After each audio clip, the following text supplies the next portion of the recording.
Halo, selamat datang kembali di channel Saran Dokter. Akhirnya kita mau lanjutkan lagi video tentang seri pertumbuhan dan perkembangan janin. Mohon maaf kalau misalkan tertunda cukup lama. Kemarin banyak sekali yang komen, "Dok, coba dilanjutkan, tolong dilanjutkan." Episode 13-nya nggak ada nih, keburu lahir ya? Ya, jadi yang mau kita bahas di sini adalah episode ke-13, di mana artinya ini usia kehamilan 29 dan 30 minggu. Sudah masuk usia 7 bulan lebih sedikit atau kurang lebih ya, sudah masuk trimester ketiga. Kira-kira apa saja yang terjadi pada janin dan juga tentunya moms di usia kehamilan ini? Seperti apa? Yuk, simak terus. Oke, kita akan bahas ya. Jadi kalau misalkan moms di sini ketinggalan episode-episode sebelumnya mulai dari episode 1, 2, dan 3, silakan balik dulu karena video ini bersifat berkelanjutan ya. Mohon maaf kalau misalkan kemarin sempat tertunda beberapa bulan enggak dilanjutkan. Mungkin moms di sini sudah ada yang mau lahiran. Mohon maaf sekali ya. Kita mau lanjutkan sekarang, kita coba rutin deh ya untuk melanjutkan seri pertumbuhan dan perkembangan janin ini. Oke, moms bisa cari di playlist video ini ya, di playlist channel Saran Dokter. Di sana ada playlist seri pertumbuhan dan perkembangan janin. Moms bisa ke sana kalau mau lihat episode-episode sebelumnya. Kita mau bahas episode kali ini ya. Episode 13, artinya usia kehamilan 29 dan 30 minggu. Kita mau bahas dulu usia 29 minggu. Apa nih yang terjadi pada janin? Ya, tentunya pada usia kehamilan ini ukuran janin sudah semakin besar ya. Sudah jelas karena dia bertumbuh di dalam. Kalau beratnya kurang lebih sudah sekitar 1,1 sampai 1,2 kilo atau 1100 sampai 1200 gram. Panjangnya ya kurang lebih sudah 38 sampai 39 cm ya. Kurang lebih sebegitulah kalau misalkan moms USG ukurannya. Kurang sedikit atau lebih sedikit masih enggak ada masalah. Nah, kalau pertumbuhan perkembangan secara fisik ya sebenarnya enggak beda jauh dengan usia kehamilan 28 minggu, di mana raut wajahnya sudah mulai terbentuk. Kalau misalkan moms kepingin lihat wajahnya mirip siapa nih, mirip moms atau mirip bapaknya, sudah bisa nih dengan USG. Dan kemudian fungsi kelopak mata ini sudah mulai ya, sudah mulai terbentuk baik, sudah mulai agak kedip-kedip gitu ya mata-mata genit untuk si kecilnya kalau moms USG. Kemudian gerakannya sudah mulai aktif. Moms mungkin bisa merasakan gerakan cukup sering ya, bisa sekitar 10 kali dalam 2 jam. Ini juga salah satu screening yang bisa moms lakukan untuk mendeteksi apakah janin sehat atau enggak ya, dilihat dari gerakannya. Gerakan halus, gerakan kasar, gerakan yang mendadak seperti menonjok atau menendang, itu dihitung satu gerakan. Jadi gampangnya, kalau mau menghitung, moms harus rileks, istirahat dan tenang. Hitung dalam 2 jam itu dia kira-kira gerak berapa kali.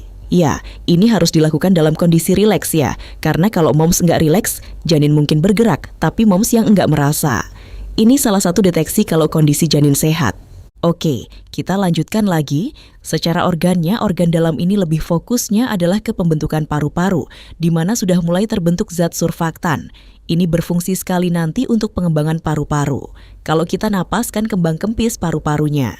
Surfaktan ini sangat dipentingkan ketika mungkin ada kasus bayi yang lahir prematur atau belum cukup bulan dan enggak bisa napas sendiri karena kurangnya zat surfaktan ini.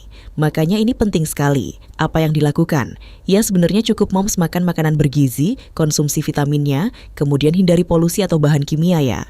Ini bisa berdampak kalau misalkan moms sering terpapar asap rokok atau mungkin di dekat zat-zat kimia. Mungkin moms yang masih bekerja di pabrik misalnya, ini juga harus hati-hati. Selain itu juga kelaminnya nih sudah mulai bisa kelihatan kalau misalkan moms ingin lihat, wah ini cewek apa cowok, bisa diintip dengan USG.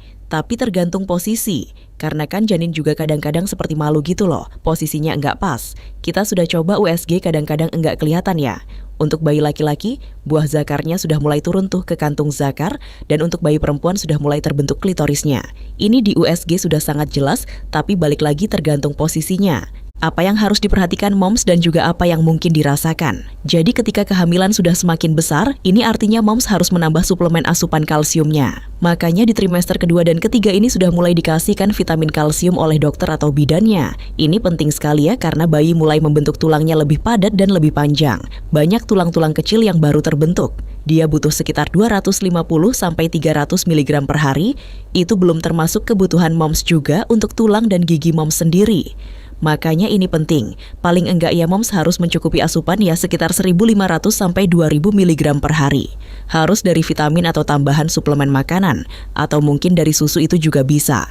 Kemudian moms sudah mulai enggak nyaman lah karena perutnya sudah mulai gede. Artinya moms sudah harus mulai mengurangi aktivitas yang berat-berat. Jangan berdiri terlalu lama, nanti kakinya jadi sering bengkak. Kemudian moms juga sudah mulai sering kencing. Ini enggak enak banget kalau malam hari moms jadi sering kebangun karena kebelet kencing. Ya itu tadi, karena perutnya sudah gede. Nah juga salah satunya moms sering merasakan asam lambungnya naik atau heartburn. Rasa panas di dada, rasa asam di mulut, sering begah dan sendawa. Ini karena lambung didesak oleh rahim. Rahim ini membesar enggak cuma ke depan ya, tapi juga ke samping, ke bawah, ke atas, dan juga ke belakang. Kalau ke atas lambung juga terdesak. Moms juga napasnya jadi enggak plong rasanya karena rongga dada juga terdesak. Pokoknya semakin besar usia kehamilan, semakin gede ukuran perut, mulai terasa nggak nyamannya semakin banyak. Tapi nggak ada masalah, yang penting moms istirahat yang cukup saja, jangan terlalu capek. Jadi usia 30 minggu akhirnya sudah genap lagi nih usia kehamilannya. 30 minggu ya sudah sekitar 7,5 bulan kurang lebih usia kehamilannya. Apa yang terjadi pada si kecil? Ya kurang lebih enggak beda jauh ya dari usia kehamilan sebelumnya di 29 minggu. Cuma di sini sebenarnya posisi janin yang sudah mulai bergerak ini, bayi sudah harus mulai mengarah ke bawah dalam perjalanannya. Mungkin masih melintang atau mungkin masih sungsang, sebenarnya enggak ada masalah. Tapi moms harus mulai mencoba nungging atau jongkok supaya kepalanya mau memutar ke bawah. Dalam perjalanannya memutar ke bawah ini sangat penting karena nanti menentukan apakah bayi bisa dilahirkan secara normal atau enggak. Makanya mulai ini moms harus senam hamil, kemudian mulai sering jongkok dan sering nungging. Terutama untuk moms yang dibilang, oh posisi bayinya masih sungsang nih, artinya kepalanya masih di atas. Atau oh bayinya masih melintang nih, artinya kepalanya masih di samping. Ini harus diperhatikan ya. Kalau organ dalamnya secara umum ya tetap paru-paru tadi mulai berkembang semakin baik. Nah, yang penting di sini adalah sumsum tulangnya ya. Produksi sel darah itu kan dari sumsum tulang. Ketika fungsi sumsum tulang si kecil ini mulai membaik, mulai diproduksi sel darah di sana. Ini penting sekali untuk bayi nanti bisa hidup ketika sudah dilahirkan. Nah, kalau janin biasanya kan masih diproduksi dari limfa dan organ hati misalnya ya. Di usia ini sudah mulai sumsum tulangnya bekerja. Ini juga penting, mungkin sebagian dari moms sekadar tahu saja, tapi banyak kasus bayi yang ada kelainan darah karena perkembangan fungsi sumsum tulangnya ini nggak maksimal ketika masih di dalam janin, atau karena faktor genetik. Nah, keluhan yang sering sekali dirasakan moms ketika usia kehamilan 30 minggu ini adalah sesak napas atau engap ya. Dadanya seperti penuh gitu loh, seperti mau napas nggak plong ya. Ini sebenarnya adalah kondisi normal karena desakan dari rahim yang sudah tambah gede. Solusinya apa? Ya moms bisa tidur dengan posisi yang nyaman. Mungkin bisa rebahan miring kanan atau kiri atau setengah duduk. Pokoknya dibikin nyaman, tapi jangan telentang ya. Ibu hamil yang sudah gede perutnya di atas 5 bulan enggak boleh tidurnya telentang, itu harus digarisbawahi. Dan kalau rasa engap seperti ini, moms mulai hindari penggunaan bra yang terlalu ketat. Apalagi ukuran payudara kan sudah semakin berkembang untuk persiapan menyusui. Kalau terlalu ketat nanti tambah engap ya, rongga dadanya enggak bisa mengembang maksimal. Tapi harus diwaspadai kalau misalkan moms mengalami sesak yang cukup berat, kemudian tiba-tiba bengkak di seluruh badan ya. Ini hati-hati, mungkin saja sesaknya disebabkan hal lain. Nah, sewaktu kontrol kehamilan, moms juga harus rutin dicek tekanan darahnya ya, cek pemeriksaan rutin, dan mungkin beberapa sudah mulai dicek darah atau pemeriksaan lab untuk mendeteksi kondisi moms sehat atau enggak. Paling labnya itu dari cek darah dan cek urin, itu yang wajib. Pemeriksaan yang lainnya mungkin bisa, tapi ya ada beberapa yang enggak menganjurkan juga enggak mewajibkan.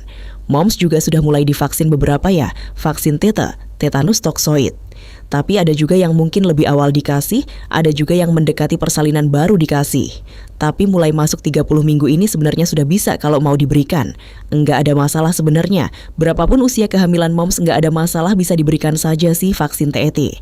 Tapi kebanyakan di 30 minggu ke atas ini sudah mulai diberikan.